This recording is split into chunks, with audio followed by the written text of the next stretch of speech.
The Last King of Lambland is a great story about letting power go to your head and the fact that you should not do that. This is the second segment of the third episode of the 15th season of Arthur, and in this one, James receives a toy lamb from a relative who's over in Scotland. Being Scottish, that made me quite happy because it's not that often Scotland gets a mention in Arthur.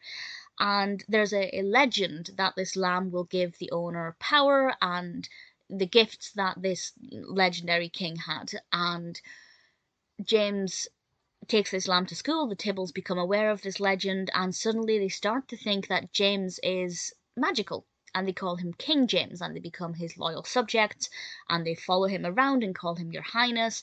And the power kind of goes to James's head, and while he doesn't necessarily ask the Tibbles to do things that would hinder or upset other children, they start to do that for the benefit of the king. For example, taking toys from other children to give to King James, as they call him, demanding that Emily and DW get off of the swings so that King James can swing. And he starts to be a very different child, and it's all about how this power, this magic, has gone to his head, and that you shouldn't do that.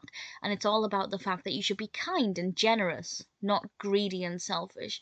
And I think having this toy with this kind of magic surrounding it is a really great way of getting this message across, because it's definitely a very childlike quality of believing a little bit too much in a myth or legend.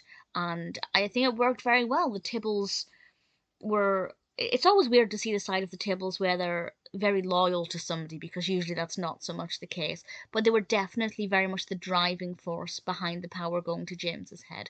James is such a sweet character. I really like James as a character, and we seem to be seeing more and more of him. And we also get to see some of Molly, of course, Molly being his sister. And I liked what she brought to this as well. It was a really good episode. It's a good, fun story with regards to the legend of this lamb. I thought it was very sweet, but obviously with a really important message as well. And what a good king really is. A good king is not greedy and selfish.